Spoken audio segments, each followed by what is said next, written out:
તમને તમારા ગઢમાંથી તમારી સીટો એ તમારા સાડીના પલ્લુમાંથી હાંચકી લીધી છે। મિત્રો, ભારતીય જનતા પાર્ટીમાં એકથી એક ગજબ નમૂના ભર્યા છે। એક પ્રદેશ પ્રમુખ એમના બુટલેગર હતા અને બીજા પ્રદેશ પ્રમુખ મિસ્ટર વિશ્વકર્મા, જગદીશ વિશ્વકર્મા, જગદીશભાઈ પંચાલ, એ આમ તો મારા વિધાનસભા વડગામના છે। આજે મને બહુ જ ગંદા પ્રકારની વાત અને ગંદા પ્રકારની ભાષાનો પ્રયોગ માનનીય જ્ઞાનીબેન ઠાકોર બનાસકાંઠાના કોંગ્રેસ પક્ષના મારા સાંસદ માટે કર્યો। એમણે એવું બોલ્યું સત્તાના અહંકાર અને ઘમંડમાં કે જ્ઞાનીબેનની સાડીના પાલવમાંથી અમે બધું આંચકી લીધું।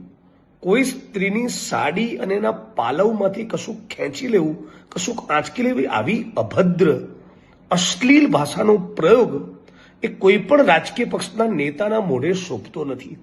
આ ગુજરાતની પ્રત્યેક બેન, દીકરી, માતાઓનું અપમાન તો છે જ, પણ આખા ઉત્તર ગુજરાતના ઠાકોર સમાજને કહેવા માંગુ છું કે તમે બધા જ તાકાત બતાવો અને આપણી બેન, બનાસની બેન જ્ઞાનીબેનની સાડીના પાલવ વિશે જેણે આવી ગંદી કોમેન્ટ કરી છે એને જડબાતોડ જવાબ આપવો જોઈએ। હું તો માંગ કરું છું કે કાયદાની કોઈ કલમ લાગુ પડતી હોય તો જગદીશભાઈની સામે ફોજદારી ગુનો દાખલ થવો જોઈએ। તો ત્યાં સુધી કહેવા માંગુ છું કે આપણા ગુજરાતની અસ્મિતા અને ગૌરવને લૂણો લગાડનારા, આપણા ગુજરાતને બદનામ કરનારા આવા જગદીશ વિશ્વકર્મા પ્રકારના કેરેક્ટરની સામે રાજ્યની સરકારે, રાજ્યની પોલીસે ફોજદારી ગુનો દાખલ કરીને જડબે સલાક દાખલો બેસાડવો જોઈએ, જેથી ફરી ભવિષ્યમાં કોઈ પણ રાજકીય પક્ષનો આગેવાન કે નેતા કોઈ પણ મહિલાની સાડી કે એના પાલવ વિશે આવી ગંદી કોમેન્ટ ના કરે।